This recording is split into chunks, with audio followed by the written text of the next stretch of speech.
पाकिस्तान की तारीख 100% झूठी है, फेक तारीख है, हिंदू हेट्रेड है। सबसे पहली जो रिलीज फंडामेंटलिज्म की जो जैसे कहते हैं टेनेट आती है, वो आती है जो कि हर पाकिस्तानी के दिमाग में बचपन से घुसाई गई है। वो है कि हमने 1000 साल हिंदुओं पर हुकूमत की है। हकीकत यह है कि 1000 साल जो गुलामी की है वो पाकिस्तान के खित्ते के लोगों ने की है। जबरन मजहब कन्वर्ट कराए गए। तो हिंदुस्तान पे बाहर की हुकूमत रही थी, हिंदुओं पर हुकूमत की बिल्कुल की, लेकिन सबसे पहले उन हिंदुओं पर हुकूमत की गई जो कि कन्वर्ट हो गए, जो कि मुसलमान बन गए, जो कि पाकिस्तान के आज के लोग हैं। आपको लगता है कि आपके और आपकी जैसी क्वालिटी के लोग हिंदुस्तानियों को हरा सकते थे? अच्छा, हिंदुओं को ड्रेस करना नहीं आता था जब तक मुस्लिम आए, तो मुसलमानों ने आके हिंदुओं को कपड़े पहनना सिखाया, सिलाई कढ़ाई बुनाई उन्होंने सिखाई। नमस्कार दोस्तों, जय हिंद। तो दोस्तों, आपने बहुत ज्यादातर पाकिस्तानियों को आपने देखा होगा कि बात करते हैं कि हमने हिंदुओं पे 1000 साल हुक्मरानी की है। साथ में कुछ लाल टोपी टाइप के लोग जो कि गजवाए हिंद की बात करते हैं कि हम गजवाए हिंद करेंगे। तो ज़्यादातर पाकिस्तानी तो इसी टाइप के माइंडसेट के लोग हैं, पर कुछ पाकिस्तानी ऐसे भी हैं जो जिन लोगों ने हिस्ट्री पढ़ी है इस बारे में। तो आज एक ऐसे ही पाकिस्तानी की वीडियो मैं आपके सामने लेके आया हूँ। बहुत ही इंटरेस्टिंग वीडियो है, चलते हैं इस वीडियो की तरफ। लेकिन उससे पहले अगर आपको ये वीडियो पसंद आए तो लाइक करना, चैनल को अभी तक आपने सब्सक्राइब नहीं किया तो प्लीज़ चैनल को सब्सक्राइब जरूर लेना। पाकिस्तान की तारीख 100% झूठी है, फेक तारीख है, हिंदू हेट्रेड है। आज मैं तफसील से एक एक चीज डिस्कस करूंगा कि क्या वो गलत बताते हैं। हालांकि ऐसी बात नहीं है कि हिंदुस्तान की तारीख सही है, हिंदुस्तान की तारीख भी 70% झूठी है, जिसमें सिर्फ गांधी, नेहरू और कांग्रेस का रोल बताया गया है, जिसमें सावरकर, हेडेगवार, गोलवलकर, सुभाष चंद्र बोस, पटेल सबको साइड रोल दे दिए हैं। लेकिन बेसिक प्रेमाइज जो है, जो फ्लो ऑफ इवेंट्स है, वो करेक्ट है। ठीक है, तो सबसे पहली जो रिलीज फंडामेंटलिज्म की जो जैसे कहते हैं टेनेट आती है, वो आती है जो कि हर पाकिस्तानी के दिमाग में बचपन से घुसाई गई है। वो है कि हमने 1000 साल हिंदुओं पर हुकूमत की है। तो भाई ये बात थोड़ा तफसील से करते हैं, बात सही है या गलत। देखें, मैं आपको एक पजल देता हूं, एक छोटी सी हाइपोथेटिकल सिचुएशन देता हूं। फर्ज कर रहे मैं प्लासी में रहने वाला 16-17 सेंचुरी में रहने वाला एक बाशिंदा हूं। रॉबर्ट क्लाइव आए, उन्होंने सिराजुद्दौला को हटाया और जैसे ही वो हारे मैंने अपना नाम बदल के रख लिया जेम्स एंडरसन। जेम्स एंडरसन मैंने नाम रख लिया, मैं डांस करना शुरू हो गया कि मैं जीत गया और अपना मजहब मैंने ईसाई बना लिया। उसके बाद जब मेरे बच्चे हुए, बच्चों के बच्चे हुए, उन्होंने ये कहना शुरू कर दिया जो कि नेटिव पीपल थे कि you are a bloody fool, देखो हमने तुम्हें हराया था और तुम हमारे गुलाम रहे हो किसी जमाने से। तो आपको क्या लगता है, क्या हकीकत में मैं जीता हूं या मेरे बच्चे जीते हैं? बिल्कुल नहीं। देखिए, आदमी वही होता है जिस जगह का वो होता है, जिस लैंड का ये होता है। हकीकत यह है कि 1000 साल जो गुलामी की है वो पाकिस्तान के खित्ते के लोगों ने की है। जबरन मजहब कन्वर्ट कराए गए। इसके बारे में मैंने पिछले वीडियो में बताया कि 3 वेव्स आई, first wave, second wave, third wave Muslim invasions की, और अफगानिस्तान और पाकिस्तान में मेजॉरिटी कन्वर्जन्स हुए और कोई resistance of any notable significance नहीं हुआ, जबकि हिंदुस्तान में ऐसा नहीं था। देखिए, अगर प्री पार्टीशन की बात करूं तो अगर मैं अर्ली इस्लामिक इन्वेजन्स की बात करूं तो जो भी देखें, उस टाइम इंडस्ट्रीज वगैरह नहीं थी, इंडस्ट्रियल रेवोल्यूशन नहीं आया था। चूंकि इंडस्ट्रियल रेवोल्यूशन नहीं आया था तो new age thinking, critical thinking, renaissance, reformation, ये सारे के सारे कंसेप्ट नहीं थे। नॉलेज बेस्ड इकोनॉमी भी नहीं थी, ना इंडस्ट्रियल बेस्ड इकोनॉमी थी। इकोनॉमी वॉज लार्जली एग्रेरियन, और ये सारा का सारा एग्रीकल्चर बेल्ट थी पाकिस्तान में, जो आज के एरिया का पाकिस्तान है।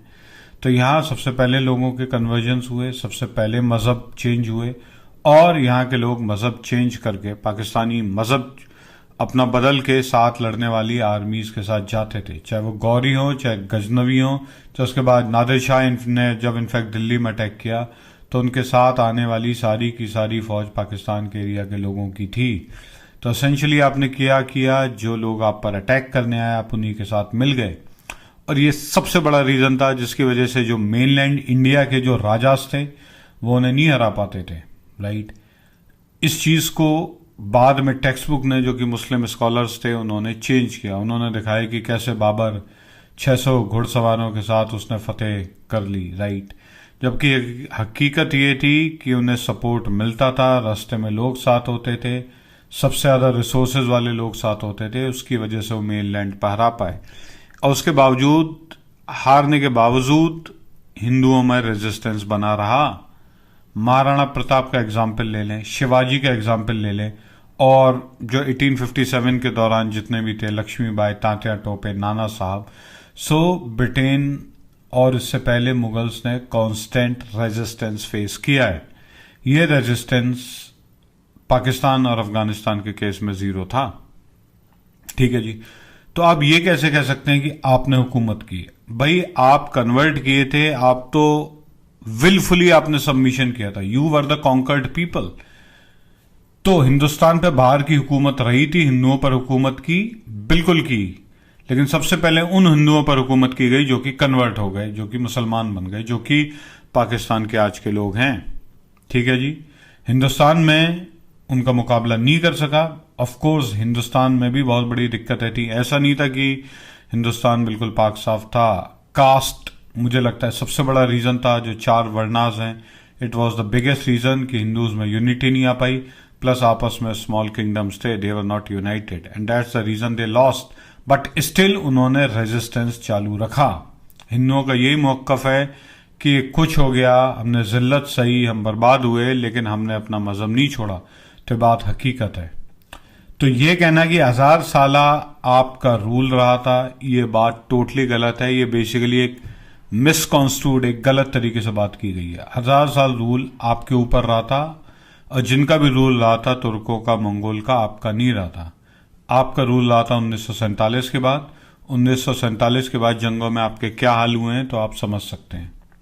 या इसे बैक ट्रैक कर लें, रिवर्स में देखें कि आप हिंदुस्तान से हर मामले में पीछे हैं।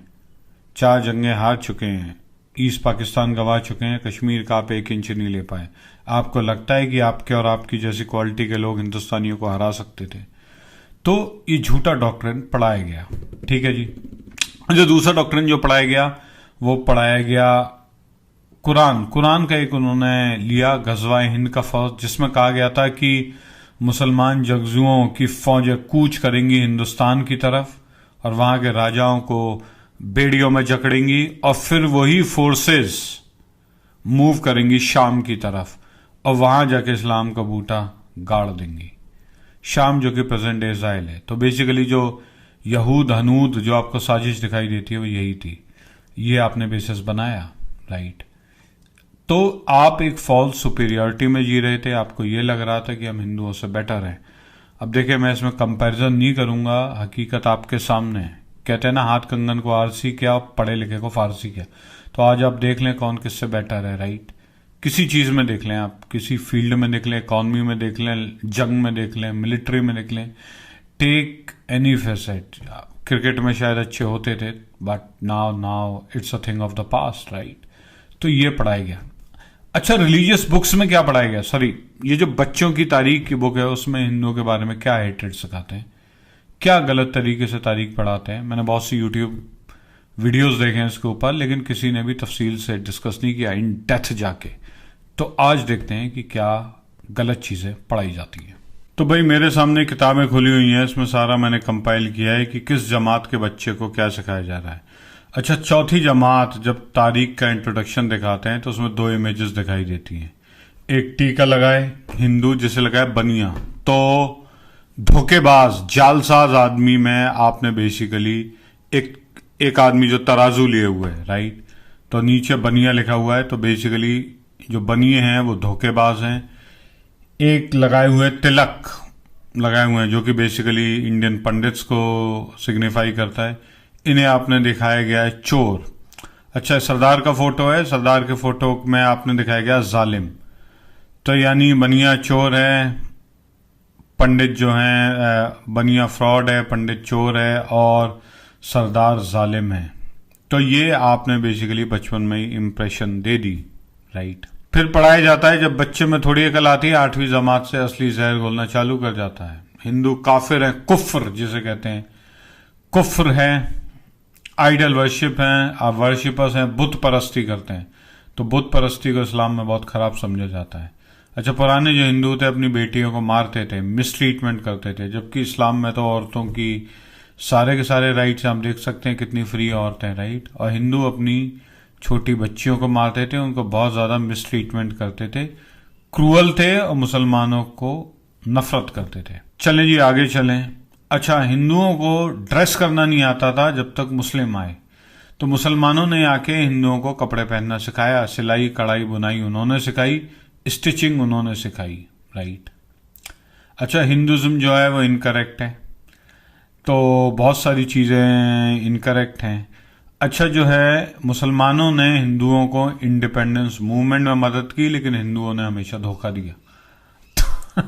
हकीकत यह है कि इंडिपेंडेंस मूवमेंट में शायद एक भी मुसलमान नहीं लड़ा है। गिनती से मेरे ख्याल से 50 मुसलमान होंगे जिन्होंने हिंदुस्तान का इंडिपेंडेंस मूवमेंट लड़ा।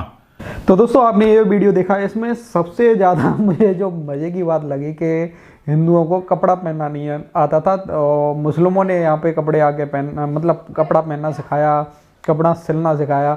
और आज वही अरब जो मतलब यहाँ पे आए थे, मुस्लिम जो मुगल्स आए थे, वही आज एक ही कपड़े में पूरे रहते हैं सऊदी अरब के अंदर। आपने तो उनकी ड्रेसिंग देखी होगी, और वो हमें सिखाएंगे यहाँ पे कपड़ा पहनना।